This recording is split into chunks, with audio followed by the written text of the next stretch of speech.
रविवार की व्रत कथा।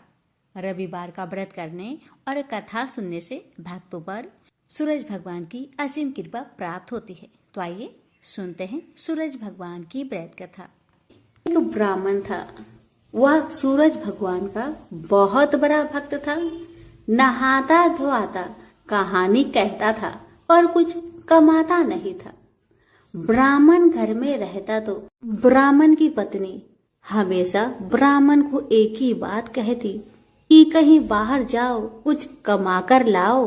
ब्राह्मण की बातें सुन ब्राह्मण बहुत परेशान हो जाता था और घर से बाहर कहीं ब्राह्मण जाता तो आस पड़ोस के लोग उसे निकम्मा कहकर अपमानित किया करते थे। सभी लोगों से परेशान होकर ब्राह्मण सूर्य भगवान का पूजन सामग्री लेकर जंगल में चला गया और वह जंगल में एक बहुत बड़ा सूखा पीपल का पेड़ था। उसी पेड़ के नीचे बैठकर सूरज भगवान का पूजन किया करता था और कथा कहता था। उसी पीपल के पेड़ के आसपास एक सूखा सा तालाब था। उसमें थोड़ा सा ही पानी था। उसी पानी से लोटा भरकर वह ब्राह्मण सूर्य नारायण को जल चढ़ाया करता था। पूजा का जल बहकर सूखे पीपल के वृक्ष से होकर सूखे तालाब में जाया करता था। जल के जाते ही सूखे पीपल हरा भरा हो गया और सूखी तालाब साफ पानी से भर गया। तालाब का पानी इतना साफ हो गया कि उसी जल में सूर्य नारायण दिखाई देने लगे और कहने लगे, ब्राह्मण वर मांग, तू क्या मांगना चाहता है? ब्राह्मण ने सुना तो घबरा गया। सोचने लगा कि पीपल में कोई भूत प्रेत तो नहीं रहता। जब भी ब्राह्मण सुबह सूर्य नारायण का पूजा करता तभी आवाज आता। ब्राह्मण इस आवाज को सुनकर बहुत चिंता में पड़ गया और चिंता के कारण उसका शरीर दुबला हो गया। ब्राह्मणी भी कभी कभार अपने पति ब्राह्मण से जंगल में मिलने आया करती थी। ब्राह्मणी ने जब ब्राह्मण को दुबला पतला होते हुए देखा तो उसने पूछा, ब्राह्मण देव, आप दिन ब दिन सूखते क्यों जा रहे हैं? इसका क्या कारण है? तब ब्राह्मण ने सारा कहानी बताया। तब ब्राह्मणी ने कहा कि आपकी पूजा के बाद ही आवाज आती है ना, मुझे तो ये लगता है कि सूरज भगवान स्वयं ही आते हैं। मुझे लगता है सूर्य नारायण आपके व्रत से प्रसन्न है। वह आपको वरदान देने के लिए आते हैं। इसलिए इस बार जब भी आपको आवाज आए तो आप घबराइएगा मत, कुछ भगवान से मांग लीजिएगा। ब्राह्मण की बातें सुन ब्राह्मण बोला, मैं कैसे मांगू और क्या मांगू? मुझे मांगना तो आता ही नहीं। अगर ज्यादा कुछ मांगना हो तो कहीं कुछ भूल जाओ तो, इसलिए तुम ही कुछ ऐसा उपाय बताओ जिससे मैं एक ही बार में सारा कुछ मांग लूं। ब्राह्मण की बातें सुन ब्राह्मणी ने उत्तर दिया, ब्राह्मण देव, जब भी सूर्य भगवान आपसे वरदान मांगने को कहे तब आप इस प्रकार से कहना, 9 खांडे महल के अंदर सोने के पालने में पर पोते को दास दासियों द्वारा खिलाते अपने आंखों से देखो। इस प्रकार लंबी उम्र, महल, बेटे पोते, पर पोते और धन सब मिल जाएगा। क्योंकि जब धन होगा तभी तो सोने का पालना दास दासियां होंगे और आंखें घुटने ठीक होंगे और तभी तो पर पोते को सोने के पालने में झूला झूला सकेंगे और देख सकेंगे। दूसरे दिन पूजा के बाद जैसे ही आवाज आया तो ब्राह्मण ने वैसा ही किया जैसे ब्राह्मणी ने समझाया था। ब्राह्मण ने हाथ जोड़कर सूर्य भगवान से प्रार्थना किया, हे सूर्य नारायण, अगर आप मेरे पूजा से प्रसन्न है तो मुझे वर दीजिए कि 9 खांडे महल के अंदर सोने के पालने में पर पोते को दास दासिया द्वारा खिलाते अपनी आंखों से देखो। ब्राह्मण के बातें सुन सूरज भगवान ने कहा, देखने में तो ब्राह्मण सीधा साधा भोला भाला लगता है, पर एक ही बार में सब मांग लिया। सूरज भगवान ने कहा, जा तेरी इच्छा पूरी हो, जो तुमने मांगा तुम्हें अवश्य मिलेगी। ब्राह्मण जंगल से घर आया तो देखा कि उसकी टूटी हुई झोपड़ी की जगह एक नौखंडा महल खड़ा है। दास दासी आ और जा रहे थे। ब्राह्मण ने उनसे कहा, यहाँ मेरी झोपड़ी और बूढ़ी ब्राह्मणी रहती थी, वो कहाँ गई, क्या तुम्हें पता है? इतने में ही उस नौखंडे महल के दरवाजे से एक सुंदर औरत गहनों और सुंदर कपड़ों से सजी हुई बाहर आई और ब्राह्मण से बोली, आ जाइए, अपना ही घर है। ये सब तो सूर्य नारायण का चमत्कार है, उन्होंने आपकी मनोकामना को पूर्ण कर दिया है। ब्राह्मण की बातें सुन ब्राह्मण ने कहा, हम इतने सारे धन का क्या करेंगे? ब्राह्मणी ने कहा, क्या नहीं हो सकता है, धन से क्या नहीं हो सकता है, दान पुण्य यज्ञ होम करेंगे। फिर ब्राह्मण ने वैसा ही किया जैसे ब्राह्मणी ने बताया था। अब सब राजा की जगह ब्राह्मण का गुणगान करने लगे। राजा ने ये सब सुनकर ब्राह्मण को बुलवाया और पूछा, कल तक तो आपको खाना भी नहीं मिलता था, आज ऐसा चमत्कार, इतना सारा धन दौलत आपके पास कहाँ से आया? कहीं चोरी करी है या फिर डाका डाला है? ब्राह्मण ने कहा, ये सब तो सूर्य नारायण की कृपा है, और अपनी सारी कहानी राजा को बता दिया कि जंगल में ब्राह्मण के साथ क्या क्या हुआ और कैसे उसने सूर्य नारायण से वरदान मांगा। ब्राह्मण की बातें सुन राजा ने कहा, मेरे पुत्र नहीं है तो मुझे क्या करना चाहिए? ब्राह्मण ने राजा को सूर्य भगवान की पूजा विधि बताई और कहा, महाराज आप भी सूर्य नारायण का व्रत करें, आपकी सारी मनोकामना सूर्य नारायण जरूर पूरी करेंगे। ब्राह्मण के बताए हुए नियम से राजा ने भी सूर्य नारायण का व्रत किया और सूर्य नारायण के व्रत के प्रभाव से राजा को भी पुत्र का प्राप्ति हुआ। सभी सूर्य नारायण की जय जयकार करने लगे। हे सूर्य भगवान, जैसे ब्राह्मण और राजा की मनोकामना को पूर्ण किया, वैसे ही सबकी करना। कहानी कहने वाले की, कहानी सुनने वालों की, हुक्कारे भरने वालों की, सबकी मनोकामना को आप पूर्ण करना। द्वारपर की बात है। भगवान श्री कृष्ण एक बार अपनी बुआ कुंती के आश्रम काम्य वन में पहुंचे। उस समय पांडव लोग अज्ञातवास कर रहे थे। भगवान कृष्ण ने कहा, बुआ जी, मैं तुम्हें वनवासी भेष में देखकर दुखी हो जाता हूँ। मुझे सदैव इस बात की चिंता लगी रहती है कि पता नहीं कब दुष्ट दुर्योधन का प्रहार तुम्हारे ऊपर हो जाए। अतएव इस विपत्ति से छुटकारा पाने के लिए तुम भगवान सूर्य नारायण की आराधना करो। भगवान सूर्य ही सभी जीवों के नियंता और प्राण है। उनके तेज से ही जीवों का उद्धार होता है। भगवान कृष्ण ने बतलाया कि एक बार शंकर जी से पार्वती जी ने कुछ पूछा था, उसे मैं तुमसे बतलाता हूँ।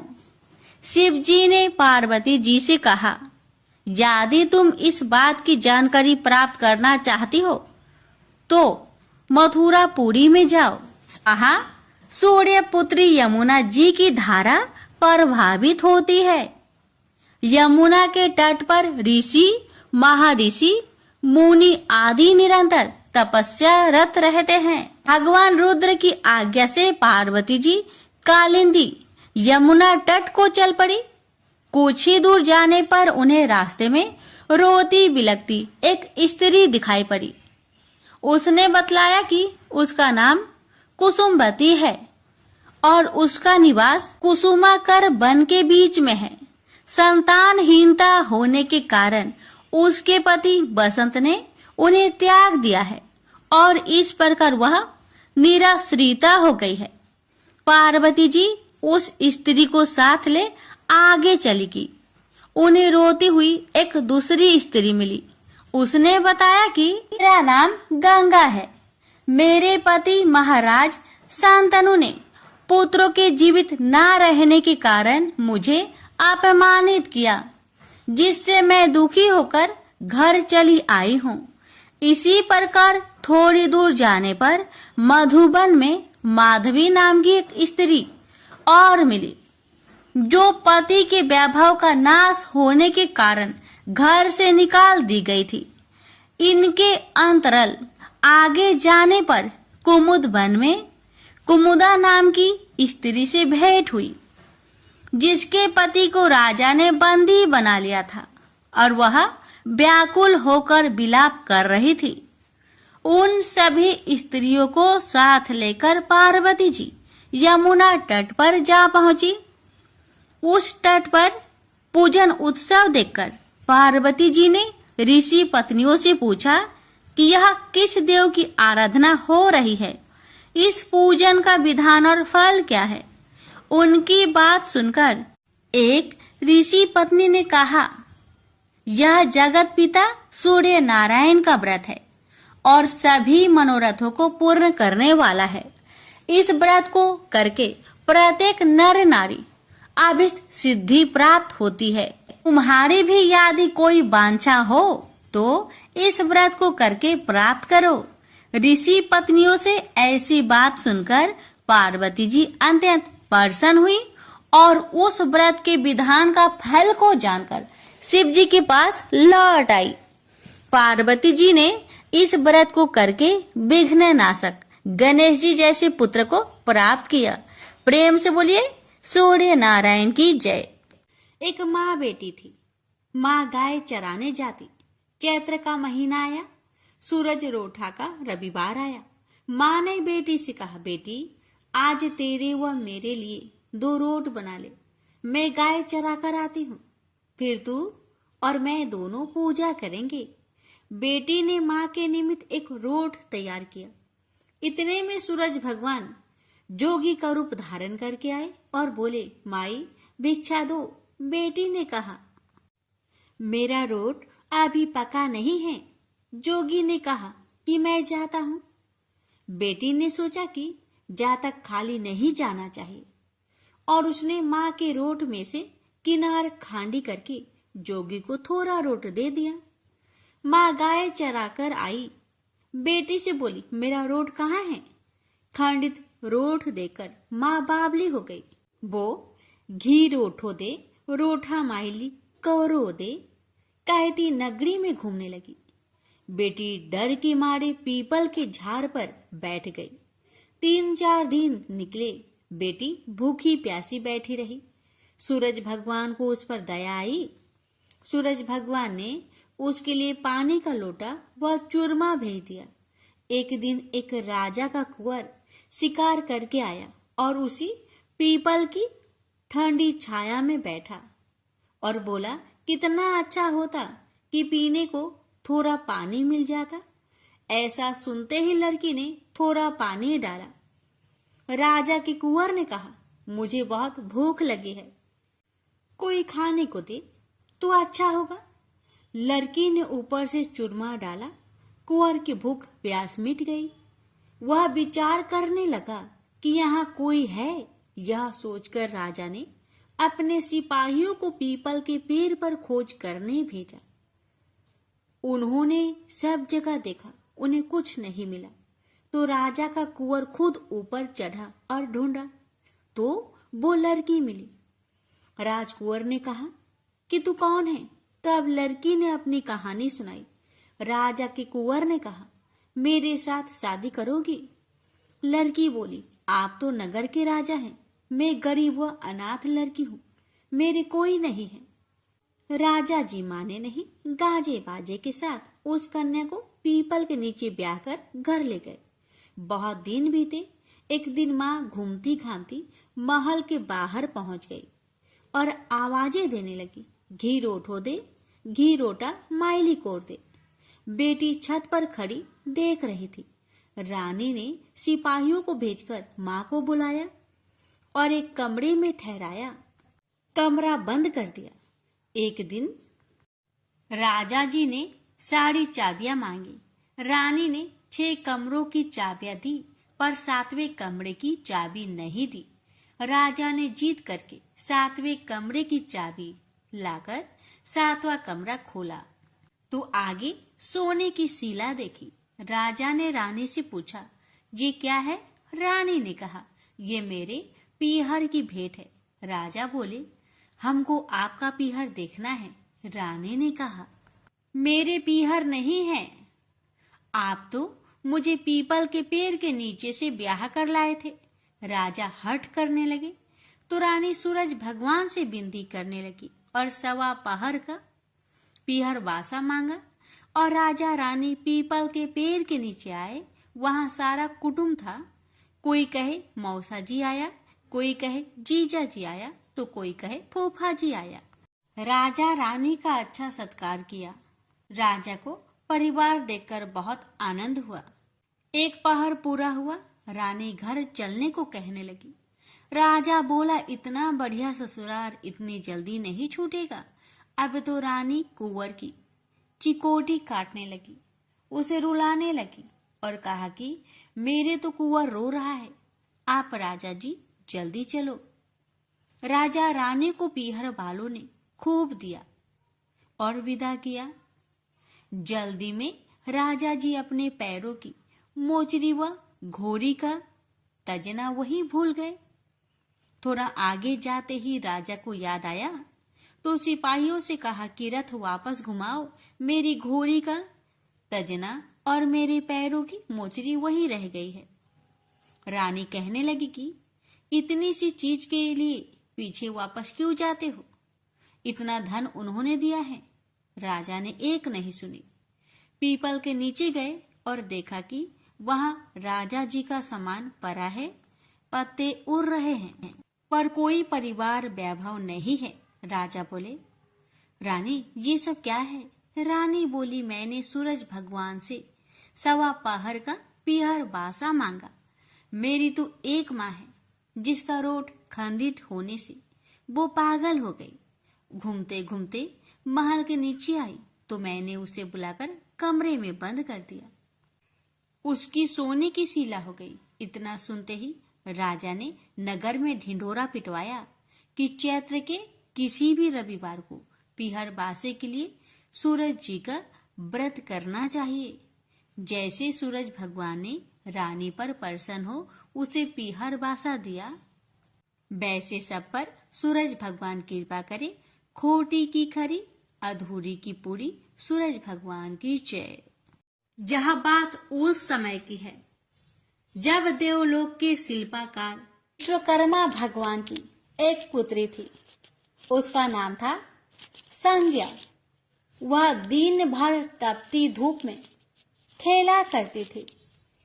सूर्य की तेज किरणों से जैसे उस पर कोई असर ही नहीं होता था। संज्ञा जब बड़ी हुई तो एक दिन विश्वकर्मा और उसकी पत्नी ने संज्ञा को बड़े मुग्ध भाव से सूर्य को निहारते देखा। यह देख विश्वकर्मा बोले, देवी, ऐसा लगता है हमारी बेटी सूर्य पर मोहित हो गई है। देख रही हो कितने मुग्ध भाव से सूर्य की ओर ताके जा रही है। मुझे भी ऐसा ही लगता है हे स्वामी। विश्वकर्मा की पत्नी ने कहा। सूर्य के सौंदर्य के प्रति संज्ञा का आकर्षक उसकी आयु के साथ बढ़ता ही गया। एक दिन विश्वकर्मा उसे अपने साथ हाथी पर बैठाकर सैर करने को निकले। अपनी पुत्री को सूर्य की ओर निहारते देख उन्होंने पूछ लिया, बेटी, अब तुम छोटी नहीं रही। मैं सोचता हूँ जल्दी ही तुम्हारा ब्याह कर दूं। बताओ बेटी, बताओ, किस देव को तुम चाहती हो? बताओ। मैं तुम्हारा विवाह उसी देव के साथ करूंगा जिसको तुम चाहती हो। बेटी कहने लगी, पिताजी, आकाश में सूर्य से बढ़कर कोई तेजस्वी नहीं है। संज्ञा की बात सुनकर विश्वकर्मा ने कहा, बेटी, ठीक है, हम तुम्हारा शादी सूर्य से ही करा देते हैं। अब विश्वकर्मा अपनी पुत्री को लेकर सूर्य के पास पहुंच गए। उन्होंने अपनी पुत्री की इच्छा सूर्य देव को बताई तो सूर्य देव ने उनका प्रस्ताव सहर्ष स्वीकार कर लिया और बोले, आपकी पुत्री मेरे साथ विवाह करना चाहती है, यह मेरे लिए सौभाग्य की बात है, पर अपनी बेटी से पूछ तो लीजिए कि वह मेरा ताप सहन कर पाएगी या नहीं। विश्वकर्मा ने संज्ञा को एक और ले गए और पूछा, बेटी, सूर्यदेव का उत्तर तुमने सुन लिया, अब बताओ तुम उनका ताप सहन कर लोगी? हर ऋतु का ताप उनका अलग अलग होता है, अब तुम बताओ क्या सह पाओगी? संज्ञा ने कहा, पिताजी हाँ, मैं सह पाऊंगी। अब विश्वकर्मा ने कुछ ही दिन बाद संज्ञा का विवाह सूर्य देव के साथ करा दिए। संज्ञा सूर्य देव के साथ उनके लोक चली गई। अब तो संज्ञा सूर्य देव के साथ सुख पूर्वक रहने लगी। फिर उनके वहां एक पुत्र पैदा हुआ जिसका नाम रखा गया मनु। अनेक ऋषि मुनि बालक को आशीर्वाद देने आए। यह बालक ज्ञानियों में भी ज्ञानी होगा। ऋषियों ने भविष्यवाणी की, आशीर्वाद सच निकला। जब वह कुछ बड़ा हुआ तो ऋषि मुनियों से शिक्षा ग्रहण करने लगा। सूर्यदेव और संज्ञा को अपने बेटे पर बड़ा गर्व था। वे बहुत ही प्रेम से अपने बेटे का लालन पालन करते थे। अनाचार एक बार ग्रीष्म ऋतु में सूर्य की किरणें बहुत ही प्रखर हो गई। उनका तेज अपने चरम सीमा पर जा पहुंचा। संज्ञा की चमड़ी रसने लगी। सूर्यदेव ने उसे अपने पास बुलाया तो वह अपनी आंखों पर हाथ रखकर उनके पास पहुंची। सूर्यदेव बोले, संज्ञा मेरी ओर देखो, तुमने अपनी आंखें क्यों ढक ली? नेत्र खोलो और मेरी ओर देखो, मैं तुम्हारा पति हूँ। संज्ञा बोली, स्वामी आपके ताप से मेरी आंखें खुल नहीं पा रही है। संज्ञा की बात सुन सूर्यदेव ने कहा, इसका अर्थ तो ये हुआ कि तुम मुझे अपने से दूर कर रही हो। विवाह के पूर्व मैंने तुमसे पूछा भी था कि क्या मेरा ताप सहन कर पाओगी। तुम्हारी सहमति पाकर ही मैंने तुम्हारे साथ विवाह करना स्वीकार किया था, लेकिन अब तुम अपने वचन से मुकर रही हो। सूर्यदेव क्रोधित होकर कहने लगे। संज्ञा बोली, हे स्वामी, इसमें मेरा दोष नहीं, आपका ताप ही प्रखर है। यह सुन सूर्यदेव और भी कुपित हो उठे और बोले, सुनो संज्ञा, प्राणवान वस्तुओं को जीवित रखने वाला मैं ही हूँ, परंतु तुमने मेरी ओर से आंखें बंद कर ली, अतः तुम्हारे गर्भ से जो बालक उत्पन्न होगा वह यम होगा। यम अर्थात मृत्यु का देवता। संज्ञा वहां से भाग जाना चाहती थी, लेकिन बच्चों का मोह उसे विवश किए हुए था। संज्ञा की एक सहचरी थी, उसका नाम था छाया, जो हूबहू संज्ञा की ही प्रतिलिपि थी। उसने इस विषय में छाया की मदद लेने का निश्चय किया। उसने छाया को बुलाया और अपनी समस्या बताई। सुनकर छाया बोली, मुझे क्या करना होगा? तो संज्ञा कहने लगी, तुम संज्ञा बनकर मेरे पति के साथ जाओ और उनकी पत्नी और बच्चों की माँ बनकर वहीं रहो। फिर छाया ने कहा, अगर उन्होंने मुझसे पूछताछ की तो मैं क्या कहूंगी? तो संज्ञा ने कहा, तुम बता देना कि मैं संज्ञा हूँ, अपना भेद कभी मत खोलना। छाया कहती है, लेकिन मैं ये सब कैसे करूंगी? और करूंगी तो मेरी एक शर्त भी है कि अगर कभी सूर्यदेव मुझ पर बिगड़े या फिर श्राप देने लगे तो मैं सारा भेद खोल दूंगी। संज्ञा ने कहा, ठीक है छाया, अब जाओ और मेरे बच्चों को संभालो। तुमने मुझे बहुत ही कठिन काम सौंपा है संज्ञा। छाया कहने लगी, फिर भी मैं भरसक प्रयत्न करूंगी। और वहां से छाया चली गई। उसके जाने के बाद संज्ञा सोचने लगी, मैं मायके जाती हूँ, माँ और पिताजी मुझे देखकर बहुत प्रसन्न होंगे। मैं कुछ समय वहां रहूंगी, परंतु पिताजी तो कहेंगे स्त्री की शोभा पति के घर में रहने में ही है। ऐसे ही विचारों में उलझी बेचारी संज्ञा मायके को चल पड़ी। रास्ते में उसके मस्तिष्क में उलझने टकराने लगी। वह सोचने लगी, पिताजी जब मुझे लौट जाने को कहेंगे तब मैं क्या करूंगी? तब मैं जंगल में चली जाऊंगी। इसी सोच विचार के साथ संज्ञा अपने मायके पहुंच गई। पिता ने उसका बड़ा सत्कार किया। बोले, आओ बेटी आओ, सब कुशल मंगल तो है? तो संज्ञा बोली, नहीं पिताजी नहीं, आपने ठीक ही कहा था। ग्रीष्म ऋतु में मैं सूर्य देव की ताप सहन नहीं कर सकी। अब तो संज्ञा कुछ दिन अपने पिता के घर में सुख से रही। एक दिन पिता ने उससे कहा, बेटी संज्ञा, तुम्हारे आने से मुझे बड़ा हर्ष हुआ है, मुझे बहुत अच्छा लगा। परंतु विवाह हो जाने के बाद स्त्री को मायके में अधिक दिन तक नहीं ठहरना चाहिए। अब तुम अपने पति के घर जाओ, फिर कभी हमसे मिलने आना। तुम मुझे बहुत प्यारी हो, किंतु पति का घर ही स्त्री का घर होता है। यही मैंने सोचा था, संज्ञा मन ही मन बोली। और एक रात चुपचाप पिता का घर छोड़कर वह जंगल में चली गई। वह सोचने लगी, मैं सूर्य के सामने नहीं जा सकती, अतः घोड़ी बन जाती हूँ। उस रूप में मुझे यहाँ कोई पहचान नहीं पाएगा। घोड़ी का रूप धारण कर संज्ञा सूर्य के ताप की शक्ति को कम करने के लिए तपस्या करने लगी। तो छाया ने सूर्य के यहाँ जाकर संज्ञा का स्थान ले लिया। सूर्य देव ने उसे संज्ञा ही समझा। वे बोले, तुम लौट आई मेरे यहाँ? तो छाया कहने लगी, क्षमा कर दो स्वामी, मैंने अपनी दुर्बलता को जीत लिया है। छाया बड़े ही खेद स्वर में बोली। सूर्य देव कहने लगे, संज्ञा, मैं तो कब का ही तुम्हें क्षमा कर चुका हूँ। अब घर की जिम्मेदारी संभालो, बच्चों का लालन पालन करो। छाया ने कक्ष में लेटे दोनों बच्चों पर निगाह डाली और घर की जिम्मेदारियां संभाल ली। छाया इस घर में सुखी थी। वह प्राय सोचा करती थी कि बेचारी संज्ञा को कितना अच्छा घर त्यागना पड़ा उसे। क्या वह कभी नहीं लौटेगी? समय पाकर छाया को एक पुत्र हुआ। पुत्र पैदा होने के बाद वह कुछ चिंतित रहने लगी। मुझे यह नहीं भूलना चाहिए कि मैं संज्ञा नहीं, छाया हूँ। छाया ने एक पुत्र और पुत्री को जन्म दिया। अब छाया का व्यवहार बदलने लगा। वह अपने बच्चों से तो ज्यादा प्यार करती, लेकिन संज्ञा के बच्चों को टारने और उनके साथ दुर्व्यवहार करने लगी।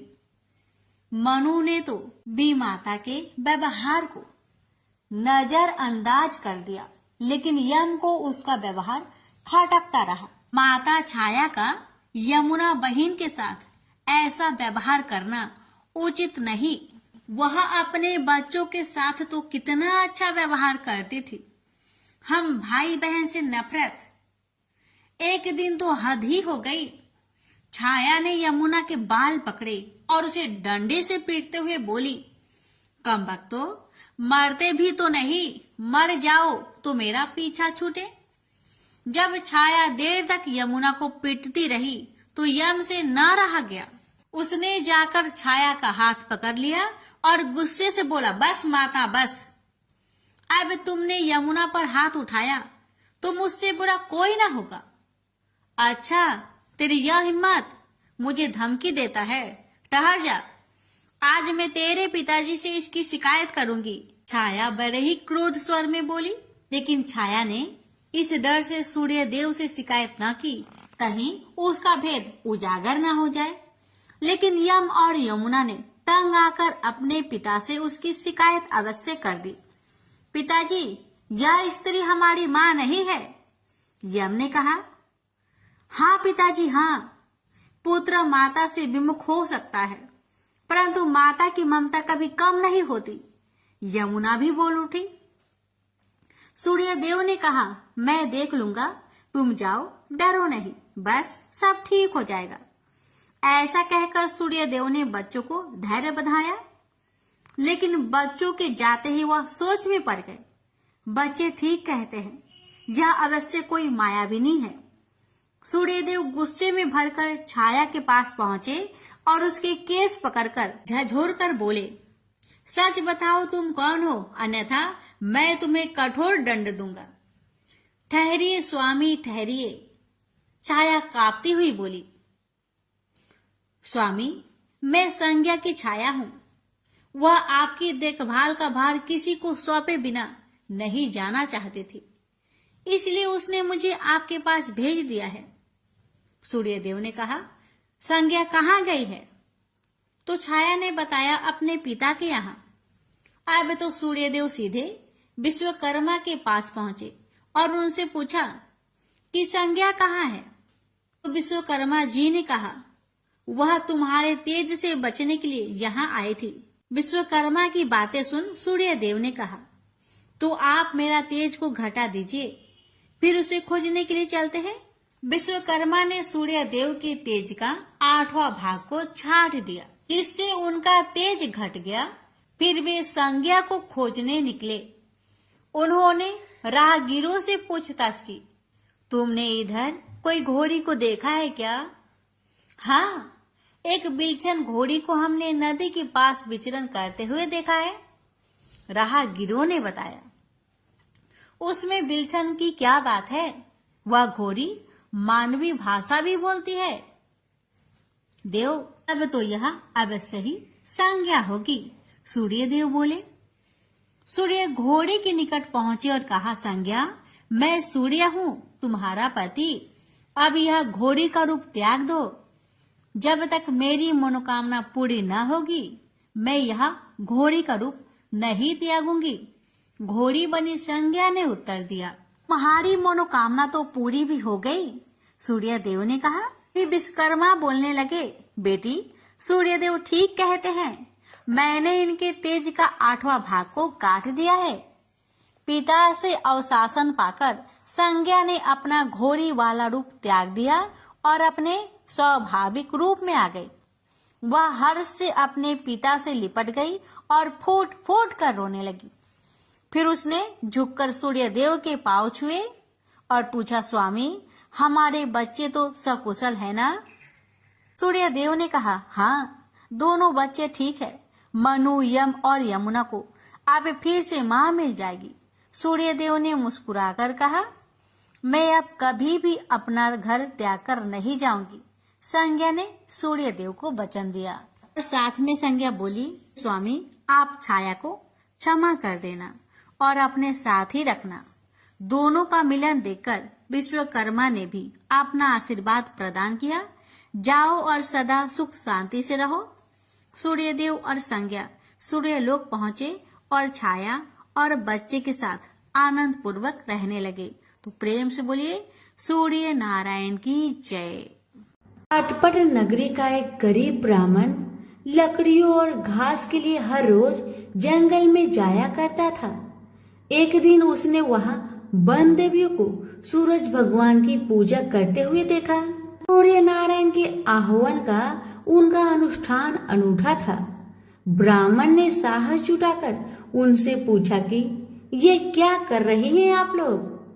तब उन्होंने उत्तर दिया, यह सूर्य नारायण का अनुष्ठान है। ब्राह्मण ने कहा, मुझे भी इसकी विधि बताइए। तब वन देवियों ने कहा, नहीं, यह बहुत शक्तिशाली अनुष्ठान है। यदि हम तुम्हें सिखा देंगे तो संभवतः तुम अहंकारी हो जाओगे और इसे विधि पूर्वक न करोगे। ब्राह्मण ने वचन दिया, नहीं नहीं, मैं ऐसा बिल्कुल नहीं करूंगा। मैं विनम्रता पूर्वक संपूर्ण विधि का भली भांति पालन करूंगा। तब वन देवियों ने कहा, उसे अनुष्ठान की विधि समझाई कि रविवार को चंदन सार से सूर्य नारायण का चित्र बनाकर उसे पुष्प और फल अर्पित करे। उसके बाद 6 महीने तक हर रविवार को वह ऐसा ही करे। फिर उसके अगले 6 महीने गरीबों को दान करे। ब्राह्मण घर गया और रविवार से अनुष्ठान प्रारंभ कर दिया। उसके अनुष्ठान से सूरज भगवान बहुत प्रसन्न हुए। धन धान्य से ब्राह्मण का घर भर गया। उसे बहुत प्रसिद्धि प्राप्त हुई। एक दिन रानी ने उसे बुलवाया। राजमहल में जाते समय भय से उसकी टांगे कांप रही थी। रानी ने उसे बैठने को आसन दिया और सहृदयता से कहने लगी, डरने की कोई बात नहीं है। हमने आपको इसलिए बुलाया है कि हम चाहते हैं आप अपनी बेटियां हमें दे दे। ब्राह्मण सिसकते हुए कहा, मेरी बेटियां बहुत तंगी में बड़ी हुई है। राजवंश में उनके साथ चाकरों के समान आप व्यवहार करेंगी। रानी ने उसे आश्वस्त किया कि नहीं नहीं, ऐसी बात नहीं है, आप चिंता ना करें, उनके साथ राजसी व्यवहार किया जाएगा। एक का राजा से विवाह होगा और दूसरी का मंत्री से होगा। ब्राह्मण ने खुशी खुशी रानी का प्रस्ताव स्वीकार कर लिया।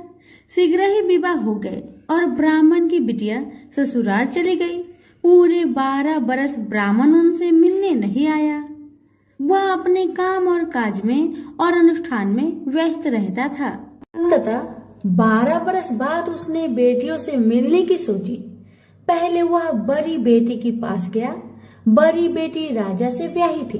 बेटी ने पिता को रत्नजड़ित चौकी पर बिठाया, सुगंधित जल से उनके हाथ पैर धुलवाए और मिठाई परोसी। ब्राह्मण ने कहा, जलपान से पहले तुम मेरी कथा सुनोगी? पर बेटी ने कहा, नहीं बाबा, आज मुझे अवकाश नहीं। महाराज अखेट के लिए प्रस्थान करने वाले हैं, मुझे उनके खाने की व्यवस्था करनी होगी। ब्राह्मण को उसका व्यवहार बहुत अशिष्ट लगा। वह क्रोध होकर वहाँ से चल पड़ा। ब्राह्मण वहाँ से छोटी बेटी के पास गया जो कि मंत्री से ब्याही गई थी। बेटी पिता को देखकर बहुत प्रसन्न हुई।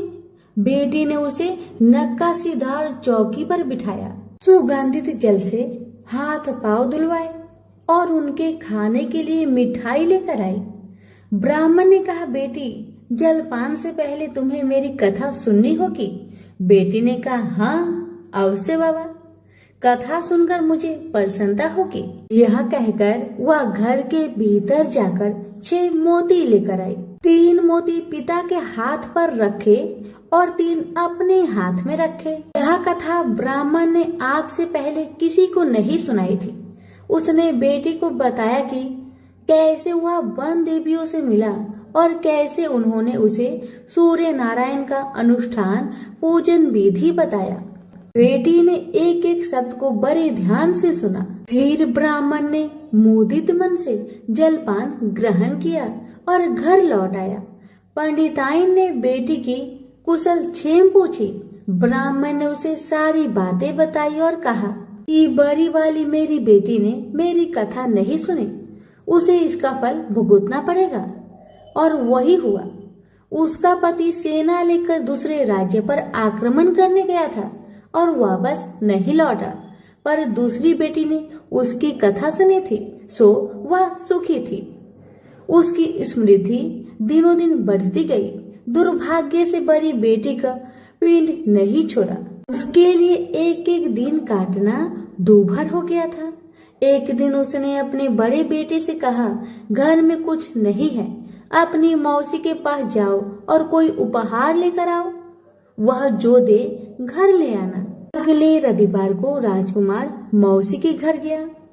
वहां वह तालाब पर गया और स्नान करने आई औरतों से पूछा, तुम किसके यहाँ काम करती हो? उन्होंने उत्तर दिया, हम मंत्री की पत्नी की दासियां हैं। राजकुमार ने कहा, अपनी मालकिन से जाकर कहो कि उनकी बहन का बेटा आया है। ये भी कह देना कि उसके कपड़े फटे हुए हैं, इसलिए वो उसे पिछले दरवाजे से महल के भीतर आने दे। दासियां उसे पिछले दरवाजे से भीतर ले गई। मौसी ने उसके नहाने के लिए सुवासित जल रखवाया, पहनने को नए कपड़े दिए और राजसी भोज करवाया। उसने बेटे को मोहरों से भरा हुआ कद्दू दिया। वह चलने लगा तो मौसी ने कहा, इसे संभाल कर ले जाना, कहीं खोना मत। पर रास्ते में सूर्य भगवान ने माली के भेष धारण करके मोहर से भरा हुआ कद्दू चुरा लिया। वह घर पहुंचा तो माँ ने उससे पूछा कि मौसी ने तुम्हें क्या दिया? राजकुमार ने खाली हाथ दिखाते हुए कहा, जो भाग्य ने दिया वह कर्म ने छीन लिया, मौसी ने जो दिया वह रास्ते में खो गया। अगले रविवार को रानी ने दूसरे बेटे को भेजा। वह भी शहर के तालाब पर गया और नहाने धोने आई औरतों से पूछा, तुम कहाँ काम करती हो? औरतों ने कहा, हम मंत्री की पत्नी की दासियां हैं। अपनी मालकिन से कहो कि उसकी बहन का बेटा आया है। और उसे भी पिछले दरवाजे से भीतर ले जाया गया। नहाने और नए कपड़े पहनने के बाद राजकुमार ने भोजन किया। वह चलने लगा तो मौसी ने उसे मोहर से भरी हुई खोखली छड़ी दी और बोली, इसे संभाल कर ले जाना, कहीं खोना मत। रास्ते में सूरज भगवान ग्वाले का रूप धरकर आए और उसकी छड़ी चुरा लिए। वह घर पहुंचा तो रानी ने उससे पूछा, ये मौसी ने तुम्हें क्या दिया? राजकुमार ने खाली हाथ दिखाकर कहा, जो भाग्य ने दिया वह कर्म ने छीन लिया। तीसरे रविवार को रानी ने तीसरे बेटे को भेजा। वह भी सीधे तालाब पर गया। मौसी ने उसकी भी वैसे ही खातिरदारी की। उसे नहलवाया, कपड़े दिए और खाना खिलाया। चलते समय उसने उसे मोहर से भरा हुआ खोखला नारियल दिया और कहा, इसे संभाल कर ले जाना, खोना मत। रास्ते में राजकुमार कुएं की जगह पर सुस्ताने के लिए रुका। जैसे ही उसने नारियल जगत पर रखा, वह लुढ़क कर कुएं में गिर गया। छपाक। वह घर पहुंचा तो रानी माँ ने पूछा कि वह क्या लाया है। राजकुमार ने जवाब दिया, जो भाग्य ने दिया वह कर्म ने छीन लिया। चौथा राजकुमार गया, तभी वही हुआ। उसे मोहर से भरा हुआ कुल्हड़ मिला, जिसे सूर्य नारायण चील बनकर झपट ले गए। पांचवें रविवार को रानी खुद गई और जाकर तालाब पर खड़ी हो गई। छोटी बहन उसे खुद लेने के लिए आई और पिछले दरवाजे से घर में ले गई। नहलाने के बाद बताया कि उसकी विपत्ति का कारण यह है कि उसने बाबा की कथा सुनने से मना कर दिया था। फिर उसने दीदी को पूरी कथा सुनाई। रानी ने बहुत ध्यान से कथा सुनी और रविवार व्रत करने तक बहन के पास ही रही। और दोनों बहनें बहुत ही श्रद्धा भक्ति के साथ सूरज भगवान की आराधना करती। रानी का अनुष्ठान पूरा भी नहीं हुआ था कि उसके दिन फिर गए। उसे समाचार मिला कि वर्षों की युद्ध के बाद उसके पति विजयी होकर अकूट धन लेकर साथ लौट रहे हैं। राजधानी लौटते हुए राजा अपनी साली और बहू से मिलने के लिए वहां रुका। जब उसने सुना कि उसकी रानी भी यही है, तो उसे लेने के लिए उसने पालकी और कुछ दासियां भेजी। नन्हे भांजे चिल्लाते हुए रानी के पास आए और कहने लगे, मौसी मौसी, तुम्हें लेने के लिए छत्र वाली पालकी आई है, साथ में हाथी, घोड़े और सैनिक भी है। सब देखने के लिए बाहर भागे। बरसों की विरह और व्यथा के उपरांत राजा और रानी ने एक दूसरे का हाल चाल पूछा। बहनों ने एक दूसरे को मूल्यवान उपहार और रेशमी वस्त्र दिए। अगले दिन राजा और रानी ने अपने राजधानी के लिए प्रस्थान किया। पहले पड़ाव पर जब खाना बन गया तो रानी ने राजा के लिए और अपने लिए थाल परोसे। तभी उसे बहन से सुनी हुई कथा याद आई। उसने नौकरों को आदेश दिया कि वे पास के गांव में जाए और किसी निर्धन को लाए जो भूखा हो। गांव में उन्हें ऐसा कोई नहीं मिला, पर वापस आते समय उन्हें एक भूखा लकड़हारा मिल गया। वे उन्हीं को रानी के पास ले आए। रानी ने 6 मोती निकाले, 3 लकड़हारे को दिए और 3 अपने हाथ में रखे। फिर रानी ने उसे अपने पिता और वन देवियों की कथा सुनाई। लकड़हारे का रोम रोम कान बन गया। कथा सुनते ही उसके गड्ढर की सारी लकड़ियां सोने की हो गई। उसने शपथ ली कि वह पूर्ण विधि विधान से सूर्य नारायण का अनुष्ठान करेगा, बिल्कुल वैसे ही जैसे वन देवियों ने ब्राह्मण को सिखाया था। अगले दिन राजा रानी ने दल बल के साथ फिर पड़ाव डाला। खाना बन गया तो रानी ने राजा के लिए और अपने लिए खाना परोसकर सेवकों को किसी निर्धन और भूखे को लाने का आदेश दिया। आज वे एक किसान को लाए जिसकी फसल मुरझा गई थी और कुआं सूख गया था। रानी ने 6 मोती निकाले, 3 किसान को दिए और 3 अपने हाथ में रखे। फिर उसने उसे अपने पिता और वन देवियों की कथा सुनाई। कथा संपूर्ण होने से पहले ही उसकी फसल फिर से हरी भरी हो गई और सूखे कुएं में पानी भर आया। वापस जाते समय उल्सित किसान ने शपथ ली कि वह संपूर्ण विधि विधान के साथ सूर्य नारायण का अनुष्ठान करेगा, जैसा कि वन देवियों ने ब्राह्मण को सिखाया था। तीसरे पड़ाव पर रानी ने एक बुढ़िया को सूरज भगवान की कथा सुनाई। बुढ़िया का बेटा जंगल में खो गया था, दूसरा तालाब में डूब गया था और तीसरा सांप काटने पर मर गया था। रानी की कथा सुनते ही बुढ़िया के तीनों बेटे एक एक करके पड़ाव पर आ गए। बुढ़िया खुशी के आंसू बहाते हुए वहां से गई। उसने प्रण किया कि वह सूरज भगवान की उसी विधि से आराधना करेगी जो वन देवियों ने ब्राह्मण को सिखाया था। चौथे पड़ाव पर रानी के चाकर एक हाथ पांव विहीन आदमी को लाए। उसकी आंखें इतनी कमजोर थी कि उसे मुश्किल से ही कुछ दिखता था, यहाँ तक कि उसका कोई नाम भी नहीं था। लोग उसे लोथ कहते थे।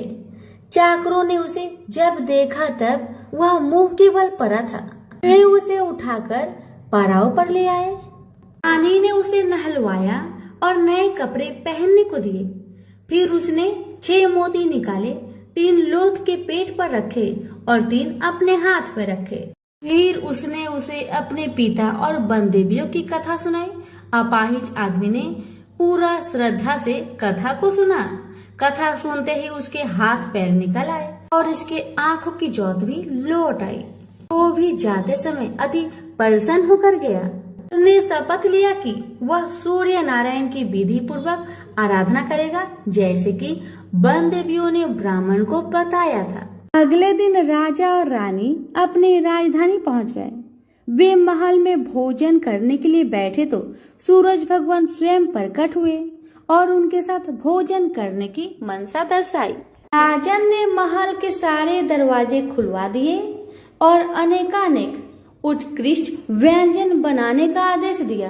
प्रत्येक पकवान को 6 अलग अलग खुशबुओं के साथ परोसा गया। सूर्य नारायण और राजा खाने के लिए बैठे। सूर्य नारायण को पहले कौर में ही एक लंबा वाल दिखा। वह क्रोधित होकर चिल्लाए, यह किस अधम स्त्री का वाल है? रानी भय से पीली पड़ गई। उसे याद आया कि अपनी विपत्ति के 12 वर्षों में वह उल्टे के नीचे बैठकर कंघी किया करती थी। संभवतः वह उसी का वाल है। वह सूरज भगवान के पैरों में गिर पड़ी, पर सूरज भगवान ने उसे माफ नहीं किया। अंततः रानी ने मोटी मोटी कंबल ओढ़ी, उल्टी में से एक एक लकड़ी निकाली और उस लकड़ी और बाल को शहर के बाहर ले जाकर अपने बाएं कंधे के ऊपर से फेंका। तब कहीं सूर्य नारायण का क्रोध शांत हुआ और उन्होंने भोजन ग्रहण किया। ब्राह्मण, राजा, रानी, उनके बच्चे, मंत्री की पत्नी, लकड़हारा, किसान, बुढ़िया और वह आदमी जिसे लोथ कहा जाता था, सभी को सूर्य नारायण की अनुकंपा से लंबी आयु मिली। जब तक वो जिए सुख से जिए। तो सभी प्रेम से बोलिए सूर्य नारायण की जय। एक था राजा, एक थी रानी। उनके पास सिपाही, घोड़े, दास दासिया, धन दौलत सब कुछ था। सिर्फ उन्हें संतान नहीं थी। इसी कारण राजा रानी बहुत ही दुखी रहते थे। संतान प्राप्ति के लिए उन्होंने हर तरह का दान धर्म, धार्मिक अनुष्ठान, जप, मंत्र, व्रत, पूजा पाठ किए, लेकिन कोई फायदा नहीं हुआ। अब राजा रानी दोनों ही बुढ़ापे की ओर बढ़ते गए। बुढ़ापे की ओर जैसे ही बढ़ते गए वैसे ही दोनों गहन सोच में पड़ गए। ये सोचकर कि उनकी कोई संतान नहीं है, तो फिर इतने बड़े राज्य का क्या होगा? कौन बनेगा इस राज्य का वारिस? कौन लेगा प्रजा की जिम्मेदारी? राजा रानी दिन रात इसी चिंता में रहने लगे। उन्हें तो अब खाना पीना भी अच्छी नहीं लगती। एक सुबह की बात है, कि राजा के दरबार में एक साधु जी आए। तो दासी रानी को इतला करती है। तब वह दासी से कहती है, यह मेरा अंतिम दान धर्म है, इसके बाद में अपने हाथों से कोई दान धर्म नहीं करूंगी। रानी चावल भरा छाछ हाथ में लेकर बाहर आती है और साधु की झोली में भिक्षा डालने के लिए आगे बढ़ती है। तो उसके चेहरे पर छाई हुई चिंता साधु की दृष्टि में आती है। वह पूछते हैं, क्या बात है रानी साहिबा, क्या हुआ है, आप इतनी चिंतित और उदास क्यों है? तब रानी ने साधु महाराज को अपनी सारी व्यथा सुनाई और सिसकने लगती है। उस पर वह साधु कुछ पल गंभीर हो जाते हैं और कहते हैं, चिंता मत करना रानी साहिबा, आपकी संतान होगी, आपकी इच्छा पूरी हो जाएगी, चिंता ना करें। आपकी कोख से एक पुत्र जन्म लेगा, मात्र वह 14 साल तक ही आप लोगों को मिलेगा। उसके आगे वह इस मृत्यु लोक में नहीं रह पाएगा। इससे बढ़कर आपको कुछ देना मेरे लिए संभव नहीं है। अपनी बात पूरी करते उसने अपनी झोली में हाथ डाला, थोड़ी सी भभूत निकालकर रानी को दे दी और कहा, आप और महाराज दोनों इसे बांटकर ग्रहण करना, आपको जल्दी ही पुत्र प्राप्ति होगी। इतना कहकर साधु अपनी राह में चले गए। उनके जाने के बाद रानी सोचने लगी, 14 साल तो 14 साल ही सही, उतने समय के लिए हमें पुत्र तो मिलेगा, यही काफी है। उतने साल तक मैं उसे जी जान से बड़ा करूंगी, उसे ढेर सारा लाड़ दुलार करूंगी, अपनी संतान की हर मुरादे को पूरी करूंगी।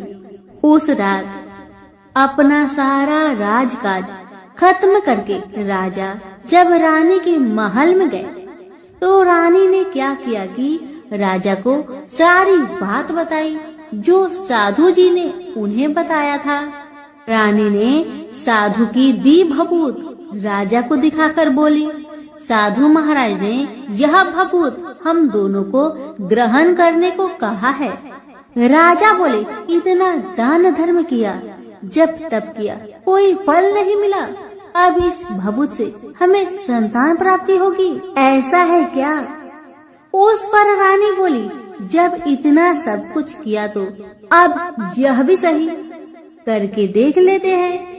अब बेमतलब की उस साधु के क्रोध को क्यों हम बुलावा दे?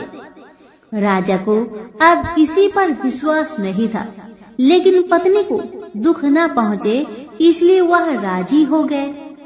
राजा राजी हो गया तो फिर क्या होता है कि राजा रानी दोनों नहाते धोआते हैं, फिर अपने अपने भगवान का स्मरण करते हैं, अपने पुरखों को स्मरण करते हैं और उस साधु महाराज का नाम स्मरण करके वह भभूत बांटकर दोनों खाते हैं। उसके बाद दोनों निश्चिंत होकर सो जाते हैं। तो कुछ दिन गुजर जाते हैं और साधु द्वारा कहे अनुसार रानी गर्भवती हो जाती है। उस पर राजा रानी दोनों की खुशी का गमन नहीं समाती। राजा रानी से बोला, महारानी सचमुच साधु महाराज की कृपा हो गई। समय बीतते गया, 9 महीना पूरा हो गया तो रानी ने एक सुंदर गोरे पुत्र को जन्म दिया। राजा ने बड़ी धूमधाम से पुत्र का नामकरण किया। सारे राज्य में 8 दिन तक अन्य सत्पर्ण रखा, उत्सव मनाया गया। अब पुत्र की कुंडली देखने के लिए राज्य के सबसे विद्वान पंडित जी को बुलाया। पंडित जी आते ही कुंडली देखकर बड़े चिंतित में पड़ गए और कहने लगे, महाराज हमारा राजपुत्र सिर्फ 14 साल तक हमारे पास रहेगा। राजा को इस बात की भनक थी ही रानी को भी साधु महाराज की बात याद थी। दोनों पति पत्नी चुपचाप रहते हैं। उसके बाद राजा और रानी बड़े लाड़ प्यार से बेटे की परवरिश करते हैं, उसकी हर ख्वाहिश पूरी करते हैं। थोड़े समय के लिए ही सही भगवान ने संतान की अपनी मुरादें पूरी कर दी। इसे वे समाधान मानते थे। राजपुत्र दिन प्रतिदिन बड़ा होता है। जब वह 7 साल का हो जाता है तो राजा एक अच्छे गुरु की नियुक्ति करके उसे पढ़ाई लिखाई, राज्यशास्त्र, शास्त्र विद्या, घोड़सवारी इत्यादि 12 विद्याओं का शिक्षण देते हैं। जब वह सब शास्त्र विद्या में पारंगत हो जाता है और 12 साल की उम्र का हो जाता है तब एक अच्छी सी राजकन्या खोजकर उसकी शादी कर दिया गया। शादी के 2 साल बीत जाते हैं, बेटा 14 साल का हो जाता है। एक दिन राजपुत्र राजा से बोला, पिताजी, मैं अपना सारा राज्य घूमकर देखना चाहता हूँ। आज तक मैंने सिर्फ इस राजबाड़े के अतिरिक्त कुछ नहीं देखा है। बेटे की बात सुनकर राजा बड़ी चिंतित हुए, क्योंकि पुत्र को 14वां साल शुरू हो गया था। अब कोई अनहोनी होने का वक्त नजदीक आ पहुंचा था, लेकिन राजा ये सब बातें पुत्र को बता नहीं सकता था। वह क्या करता है कि चेहरे पर खुशी लाकर बेटे से कहता है, हाँ हाँ जरूर जाओ बेटा, जरूर। तुम्हें अपना सारा राज्य घूमकर देखना चाहिए, कहाँ क्या है ये सब जानना चाहिए। कल तो मेरे बाद तुम ही को राजा बनना है। मात्र एक बात का ध्यान रखे कि तुम जहाँ जा रहे हो, क्या कर रहे हो, क्या बात अपनी पत्नी को नहीं बताना। पुत्र ने कहा, ठीक है पिताजी, आपने जो कहा है मैं वैसा ही करूँगा। तो होता है ये कि राजपुत्र दिन भर अपने पत्नी के साथ मौज मस्ती करता है, खुशियाँ मनाता है और रात को ठीक 12 बजे बिस्तर से उठकर बाहर चला जाता है। फिर पौ फटने से पहले वापस अपने महल में आकर सो जाता है। ऐसे बहुत दिनों तक चलता रहा। अब पुत्र का 14वां साल खत्म होने में कुछ दिन ही बाकी रहते हैं। इतने में ये होता है कि उसकी पत्नी यानी छोटी रानी रात में जाग जाती है। वह देखती है कि बिस्तर पर राजपुत्र नहीं है। वह महल में सब जगह देखती है तो राजपुत्र कहीं भी नजर नहीं आते। तो ये बात वह किससे कहेगी और क्या करेगी? बेचारी चुपचाप रहती है। फिर भोर होने पर वह देखती है कि उसका पति अपनी जगह पर सोया है। छोटी रानी अपने पति से कुछ नहीं पूछती, लेकिन दूसरी रात भी वैसा ही होता है। तीसरी रात, चौथी रात, ऐसे ही बहुत दिन तक चलता है। रानी बहुत चिंतित हो जाती है। पति रात को जाता कहाँ है, किससे मिलने जाता है? छोटी रानी के मन में ढेर सारी सवाल उमड़ जाते हैं, लेकिन छोटी रानी को राजकुमार से सवाल करने में डर लगता था। शायद उसका पति गुस्सा हो बैठे। सास ससुर से पूछने के बारे में सोचा तो उसकी कुल मर्यादा बीच में आ जाती थी। इसी तरह मन ही मन में बेचैन रहती थी। इस हालत में उसे खाने पीने में दिलचस्पी नहीं होती थी। वह दुबली पतली हो जाती है। उसी राज्य में एक फूल बेचने वाली एक बूढ़ी मालिन रहा करती थी। वह हमेशा छोटी रानी को फूल देने उसके महल में आती थी। उस बुढ़िया का ध्यान छोटी रानी पर जाता है। वह उससे पूछती है, बेटी तुम्हें किस बात का दुख है? तुम इस तरह सूख कर काटा क्यों बनी जा रही हो? उस पर रानी कहने लगी, क्या बताऊं बूढ़ी अम्मा, तुम्हारा राजपुत्र हर रात बिस्तर पर से उठकर कहीं और चला जाता है और सुबह भोर होते ही वापस आकर सो जाता है। वह कहाँ जाता है? प्रेमिका से मिलने जाता है क्या? यह सोचकर मैं अन्न जल ग्रहण नहीं कर पाती और सूख सूख कर इस तरह कांटा बन गई हूँ। बुढ़िया सब बात सुनकर उसे एक उपाय बताती है और कहती है, बेटी तुम ऐसा ही करना, आज रात तुम सोना मत, उसके पीछे जाकर देखना कि वह कहाँ जाता है, क्या करता है, उसकी अच्छी तरह से पहरेदारी करना। इस पर छोटी रानी ने कहा, मुझे नींद आ गई तो मैं क्या करूँगी। तब बूढ़ी अम्बा ने कहा, तुम्हें नींद न आए इसलिए एक काम करना, अपने बाएं हाथ की उंगली में एक जख्म करना, उस पर थोड़ी सी मिर्च छिड़कना, उससे तुम्हें बड़ी जलन होगी और उस पीड़ा से तुम्हें रात भर नींद नहीं आएगी। रानी बुढ़िया के कहे अनुसार करती है। उंगली की जलन से उसे बड़ी देर तक नींद नहीं आती, लेकिन बाद में वह सो जाती है। दूसरे दिन सुबह बुढ़िया फूल लेकर उसके महल में पहुंचती है और पूछती है, क्या हुआ बेटी, देख पाई, क्या तुम्हारा पति कहाँ जाता है। रानी कहने लगी, नहीं अम्मा, पहले कुछ समय जलन के कारण मुझे नींद नहीं आई, पर कुछ देर पश्चात मैं सो गई थी।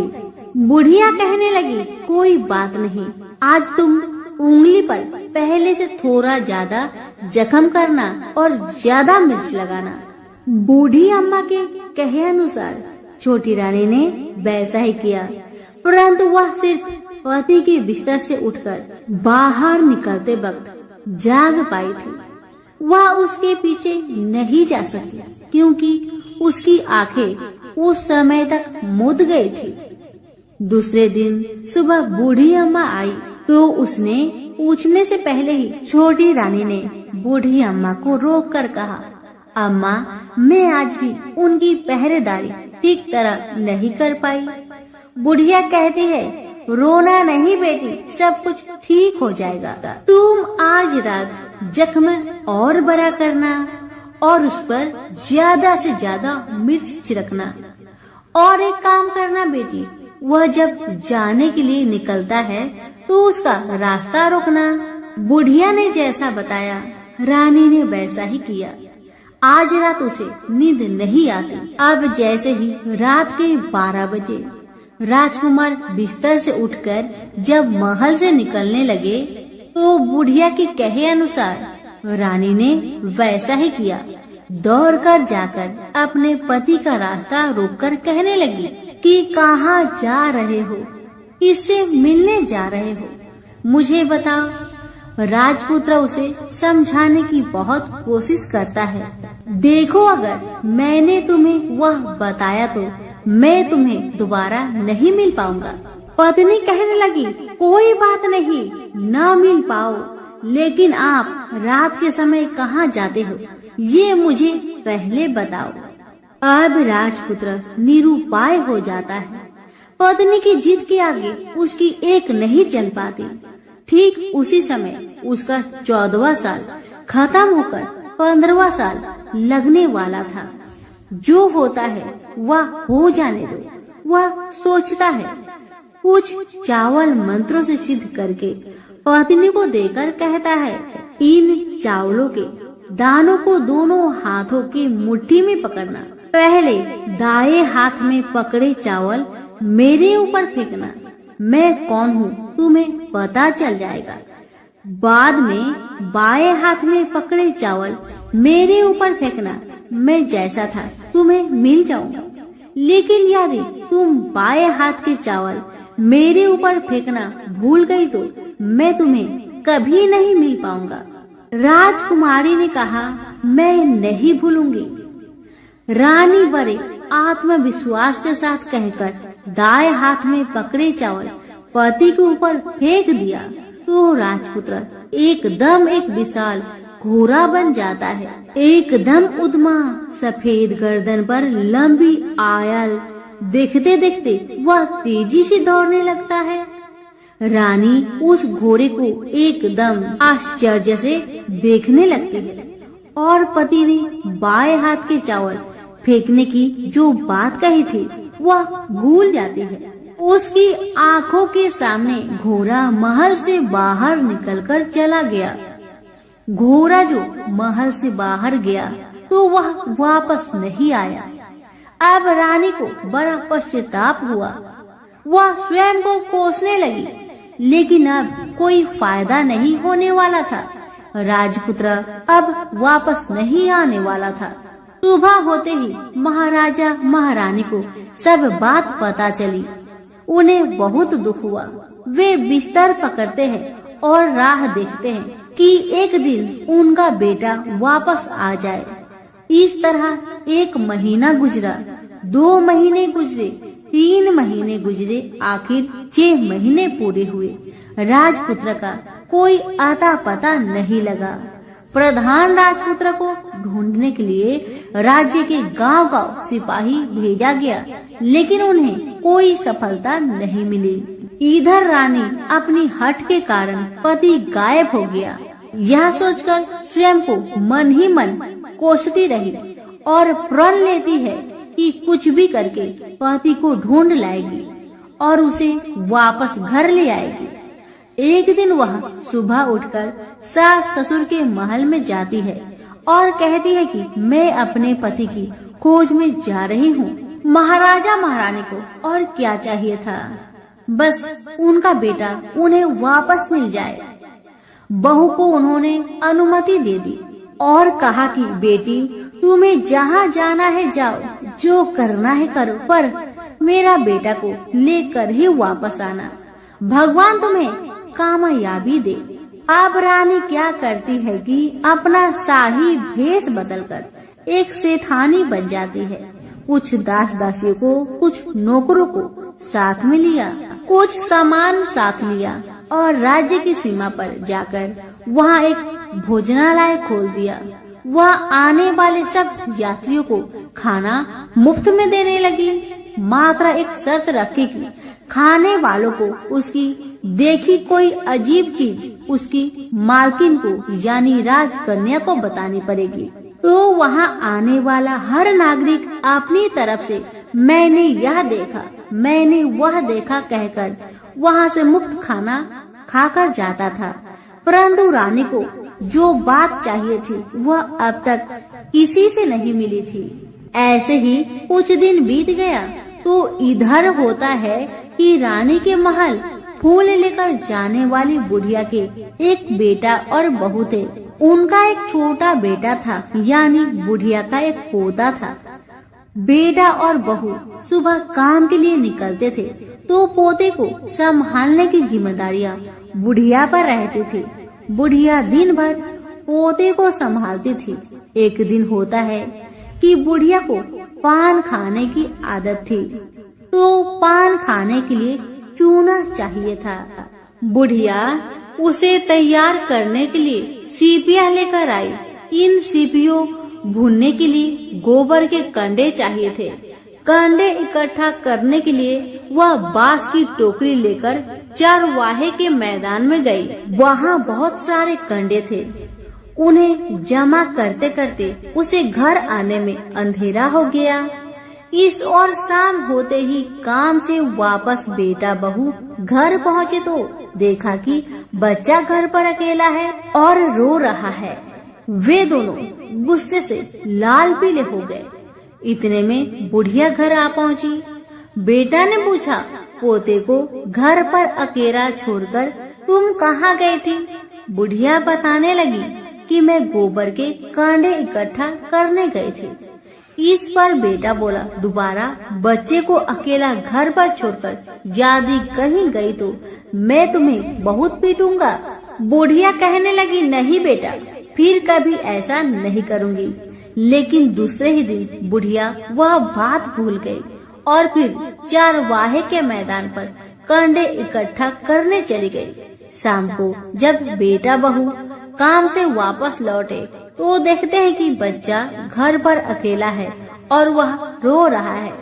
अब उसके बेटे की सहन शक्ति खत्म होने लगी और बुढ़िया के वापस आने पर उसे घर से निकाल दिया। बुढ़िया रात भर घर के बाहर अंधेरे में बैठी रही और सुबह होते ही हाथ में टोकरी लेकर कंडे इकट्ठा करने के लिए निकल गई।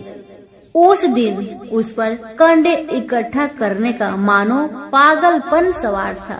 कंडे इकट्ठा करते करते जब अंधेरा छा गया, उसे मालूम ही नहीं चला। उसे जब ध्यान आया तो गांव का रास्ता भी ठीक तरह से दिखाई नहीं दे रहा था। वह अंधेरे में आंखें फाड़कर देखती है, किसी तरह आगे निकल पड़ी।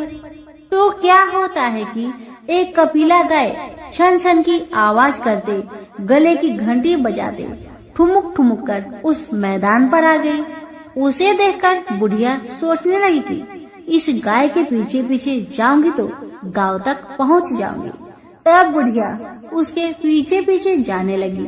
वह गाय क्या करती है कि उस मैदान से लेकर एक एक करके 6 मैदान पार करती है। आखिर में वह 7वें मैदान पर पहुंचती है। तो वहाँ क्या होता है कि उस मैदान पर एक बड़ा सा पत्थर है। गाय जाकर उस पत्थर को अपना सींग मारती है। सींग मारा तो वह पत्थर टूट गया और हट गया और पाताल में नीचे जाने की सीढ़ियां दिखाई देने लगी। तब वह गाय उन सीढ़ियों से नीचे जाने लगी। बुढ़िया वह सब देखती रही और झट जाकर गाय की पूंछ को पकड़ लिया। पूंछ पकड़कर वह गाय के साथ नीचे पाताल पहुंच गई। पाताल में पहुंचते ही तुरंत गाय की पूंछ छोड़ दी और इधर उधर देखने लगी।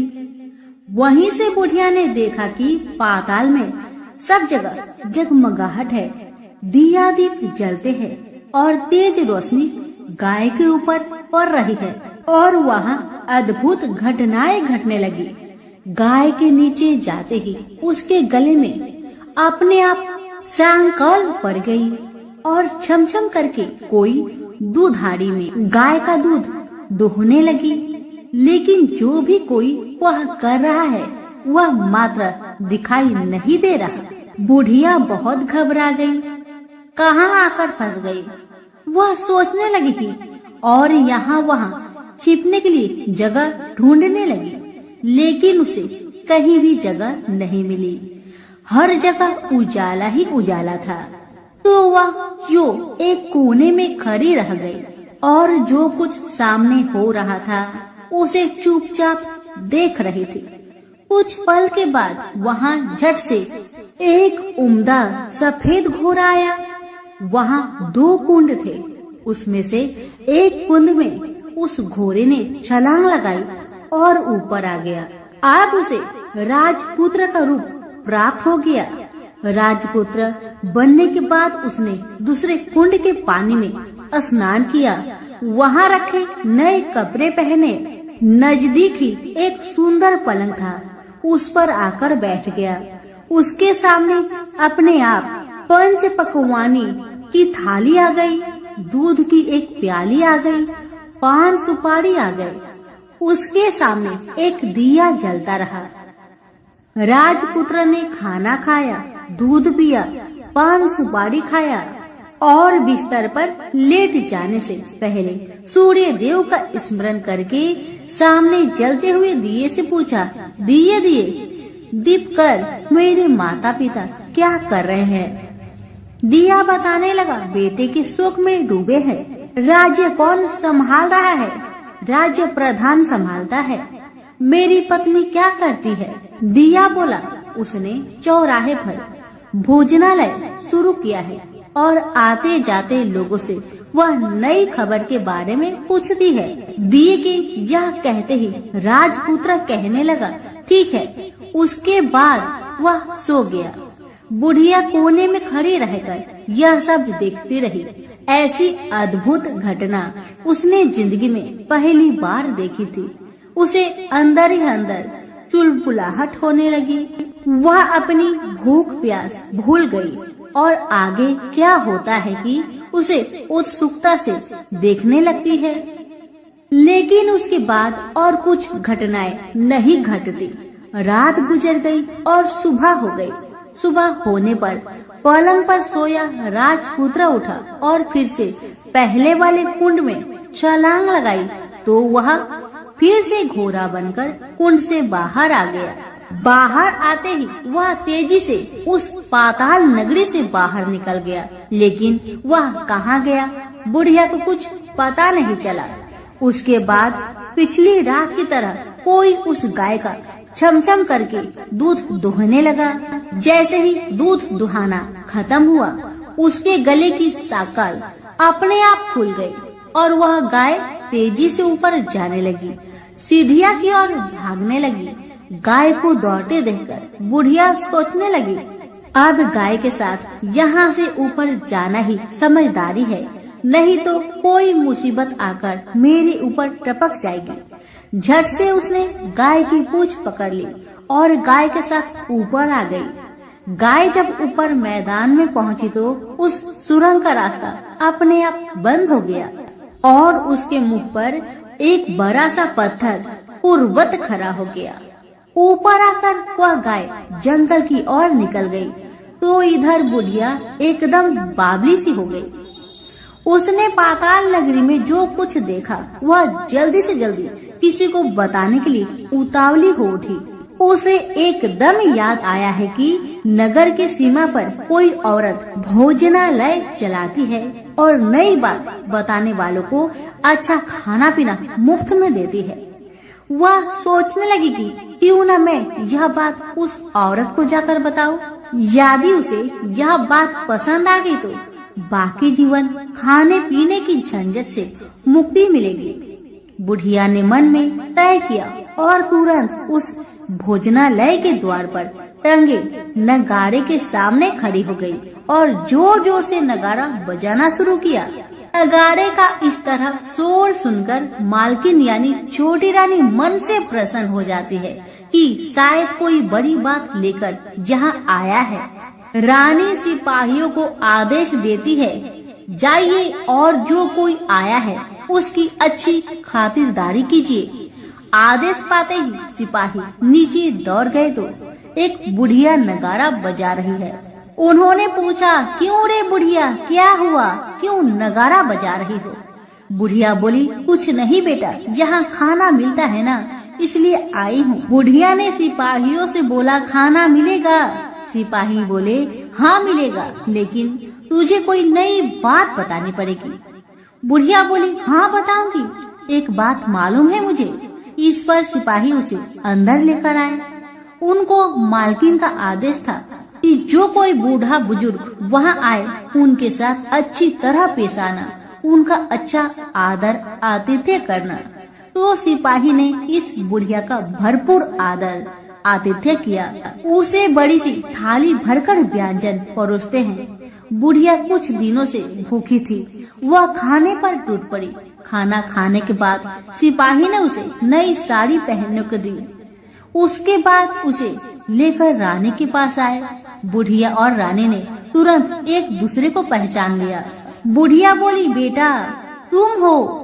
और रानी बोली, बूढ़ी अम्मा आप है? बड़ी देर तक दोनों भली भांति की बातें करती रही। आखिर पुरवनी बुढ़िया से कहने लगी, अम्मा अब बताओ तुमने क्या बात नई देखी है? बुढ़िया बोली, मैंने कोई नई बात देखी नहीं है, वह तो मेरे पास तुम्हें देने के लिए खाने के लिए पैसे नहीं थे, इसलिए मैंने झूठ कहा और नगाड़ा बजाया। रानी ने कहा, अम्मा घबराना नहीं, मैं किसी को तुम्हारा नाम नहीं बताऊंगी।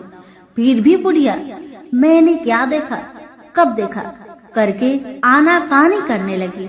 इस पर कुंवर रानी ने उससे कहा, देखो अम्मा, यदि तुमने मुझे वह नई बात बताई तो मैं जिंदगी भर तुम्हारी देखभाल करूंगी, तुम्हें रानी माता की तरह रखूंगी। अब बुढ़िया बताने को तैयार हो गई। उसने जो कुछ उस चर गवाहे वाले मैदान पर देखा था वह सब कुछ कुंवर रानी को बता दिया। बुढ़िया की वे बात सुनकर कुंवर रानी को यकीन हो गया कि वह राजपुत्र उसी का पति है। वह तुरंत बुढ़िया से कहने लगी, अम्मा मुझे उस जगह पर ले चलो। तब बुढ़िया बोली, नहीं बेटी, वह पाताल राज्य है, साफ है, यदि किसी ने तुम्हें देख लिया तो तुम्हारी जान खतरे में पड़ सकती है। लेकिन रानी उसकी एक भी नहीं सुनती। उसे उस जगह ले जाने के लिए हठ करने लगी। आखिर में बुढ़िया ने उसका कहना मान लिया और कहने लगी, ठीक है, मैं तुम्हें वहाँ लेकर चलती हूँ, और आज नहीं कल वहाँ जाना है तो शाम को ही जाना होगा। तो दूसरे दिन दोपहर को रानी बुढ़िया के साथ उस मैदान पर गई और एक जगह छुपकर गाय की आने की राह देखने लगी। दिन ढलते ही अंधेरा घेरने लगा है और गाय हमेशा की तरह वहां आ गई। मैदान के उस कोने में जाकर उसने पत्थर पर सींग मारा तो झट से पत्थर हटकर वहां सुरंग में जाने का रास्ता खुल गया। गाय उस रास्ते से नीचे उतरने लगी तो बुढ़िया रानी से कहने लगी, जल्दी आगे बढ़ो बिटिया, हम गाय की पूंछ पकड़कर नीचे उतरेंगे। तो दोनों गाय की पूंछ पकड़कर नीचे उतर गई। बुढ़िया पहले जिस कोने में छिपी हुई थी उसी कोने में छिप गई। अब नीचे सब कुछ पहले जैसा घटित हो रहा था। गाय के गले में अपने आप साकल पड़ गई। कोई अदृश्य रूप से उसका दूध दोहने लगा। एक सफेद उद्मा घोड़ा ने आकर एक कुंड में छलांग लगाई तो राजपुत्र के रूप में ऊपर आया। वह राजपुत्र दूसरे कुंड में नहाने लगा। बाद में उसके सामने खाने की थाली आ गई, दूध की प्याली आ गई, पान बीड़ा आ गई। राजपुत्र सब ग्रहण करके सोने के लिए पलंग पर गया तो सोने से पहले सूर्य देव का स्मरण करके दिए से पूछने लगा, दिए दिए दीपंकर, मेरे माता पिता क्या कर रहे हैं? तो दिया कुछ जवाब नहीं दिया बल्कि वह बुझने लगा है। तब राजपुत्र को कुछ अघटित हुआ। इसका संदेह हो गया कि वह उदास हो गया और जो कुछ हुआ है वह हो जाने दो। ऐसा सोचकर सोने के लिए बिस्तर पर लेट गया। अब रानी का संयम छूट गया। वह दौड़कर पति के पास गई और उसके पैर पकड़ने के लिए आगे बढ़ने लगी। राजपुत्र तुरंत ही पत्नी को पहचान लिया। वह झट से पीछे हट गया और चिल्लाने लगा, नहीं नहीं, मुझे मत छूना, सर्वनाश हो जाएगा। रानी दोनों हाथ जोड़कर पति से अपनी भूल स्वीकार करने लगी। स्वामी, मुझसे भूल हो गई है। मुझे आपसे नहीं पूछना चाहिए था कि आप रात को कहाँ जाते हो। मैं अपनी भूल स्वीकार करती हूँ। मुझे मेरी भूल की सजा मिल गई है। अब आप घर चले। आपके वियोग में आपके माता पिता ने बिस्तर पकड़ लिया है। आपकी प्रजा भी बहुत दुखी है। उस पर राजपुत्र कहने लगा, वही तो, एक बार तुम गलती कर बैठी हो, अब दोबारा मत करना, नहीं तो अब मैं तुम्हें जो दिख रहा हूँ वह भी नहीं दिखूंगा। रानी अब विलाप करने लगी, जोर जोर से जमीन पर सिर पटकने लगी। राजपुत्र के मन में उसके प्रति दया उत्पन्न हो गई। वह उससे कहने लगा, यदि तुम मुझे पाना चाहती हो तो तुम्हें एक काम करना होगा। काम कठिन है लेकिन वह तुम्हें अकेले करना होगा। कहो स्वामी, आप क्या कहते हैं? इतना भी कठिन काम हो मैं पूर्ण करूंगी। रानी कहती है। इस पर राजपुत्र ने उसे बताया, इस पाताल से ऊपर जाते ही तुम्हें एक घना जंगल नजर आएगा।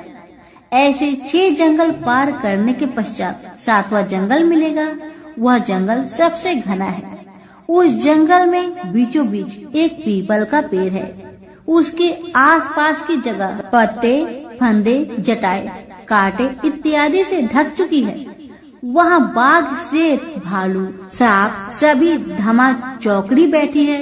तुम्हें उन सबको भगाकर वह जगह साफ करनी है। उसकी गोबर से लिताई करके पवित्र बनाना है। रंगोली से सजाना है। उसके बाद वहाँ धूप, कपूर, अगरबत्ती जलानी है। फूल कुमकुम से पेड़ की तने की पूजा करनी है। दूध दही से बने चावल का भोग चढ़ाना है। यह सब तुम्हें दोपहर के 12 बजने के पहले करना होगा।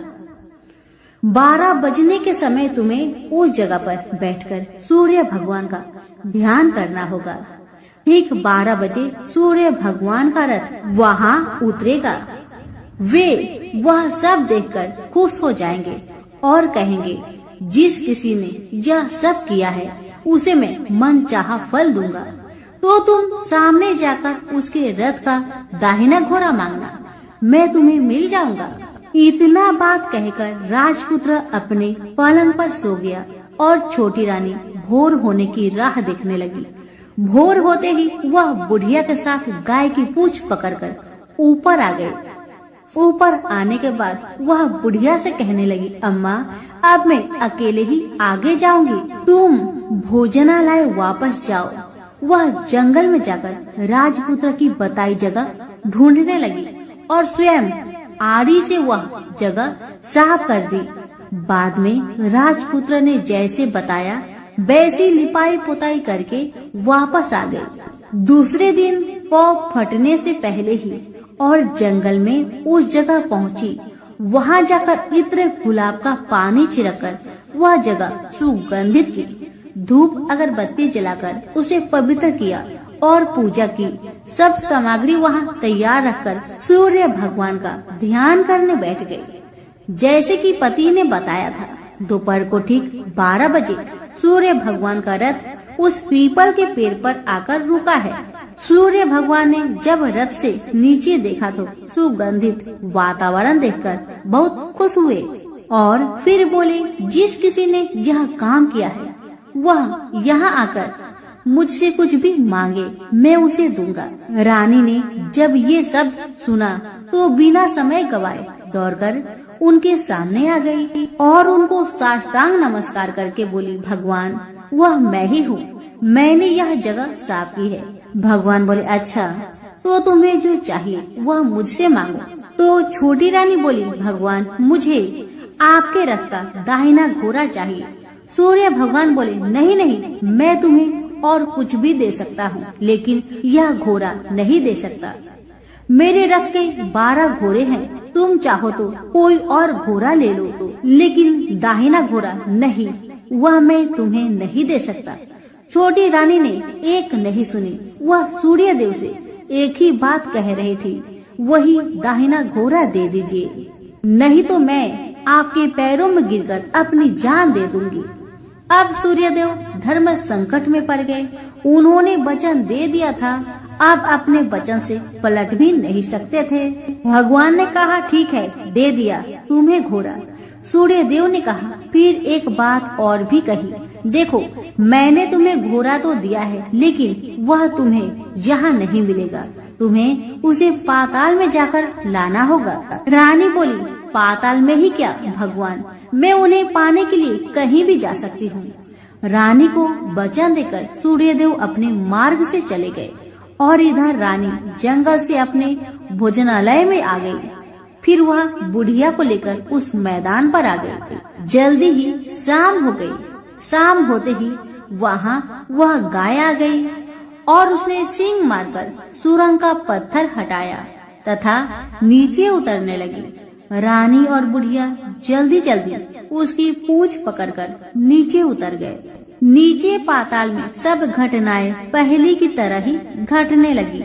घोड़े का एक कुंड में नहाकर राजपुत्र बन जाना, नहा धोकर पलंग पर जाकर बैठना, तो उसे खाने की थाली, दूध की प्याली आना, पान पीरा आना।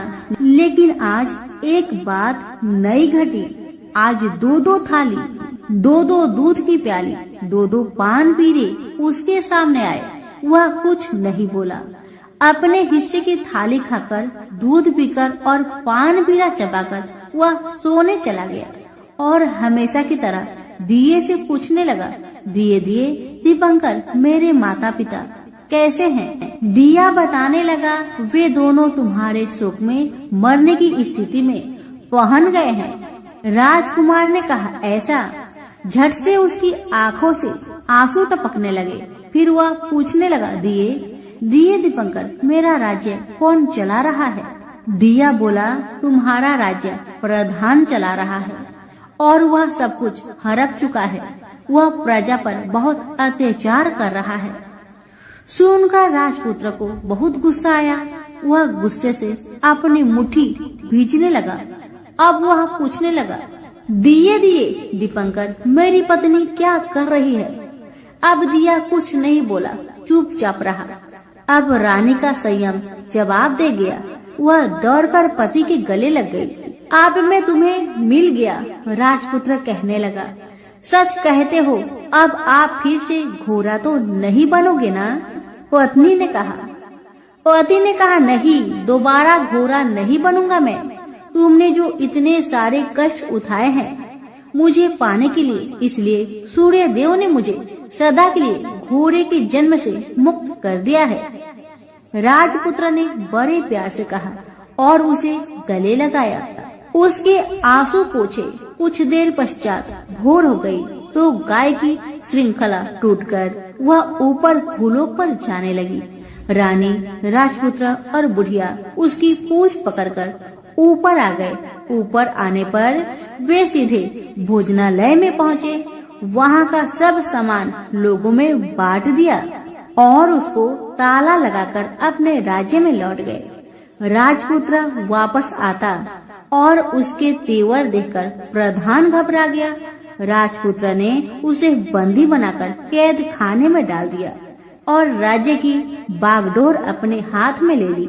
उसके बाद वह अपने माता पिता को मिलने उनके महल में गया। तब राजपुत्र क्या देखता है कि उसके माता पिता उसके शोक में सिर्फ पंजर बने हुए हैं। पुत्र को वापस आया देखकर मरणासन राजा रानी की आंखों से टप टप आंसू बहने लगे। इन दोनों ने पुत्र को गले लगाया, उसे प्यार से सहलाया। इतना होने के बाद उनके सेहत में एकदम सुधार आने लगा। वे अब बिस्तर से उठकर बैठ गए, पुत्र को आशीष देने लगे। राजपुत्र के आने की खबर तुरंत राज्य भर में फैल गई। प्रजा खुशी से फूली नहीं समाई। प्रजाजन राजमहल के सामने इकट्ठे हो गए। राजपुत्र ने भी उन्हें दर्शन दिए और आज से उन्हें कोई दुख नहीं पहुंचाएगा, ऐसा वचन भी दिया। अब राजा अपने पुत्र का राज्य अभिषेक करके उसे सिंहासन पर बैठाता है और बहू को महारानी का दर्जा देता है और स्वयं अपनी पत्नी के साथ ईश्वर स्मरण करते हुए खुशी से दिन बिताता है। महाराज बना राजपुत्र अच्छी तरह से राज्य चलाने लगा और अपनी पत्नी के साथ सुख शांति से जीवन बिताने लगा। उस बुढ़िया को रानी ने अपने ही पास रख लिया, उसकी अच्छी तरह से देखभाल करने लगी। बुढ़िया और उसके बुढ़ापे के दिन खुशी से गुजरने लगे। तो प्रेम से बोलिए, सूर्य भगवान की जय हो।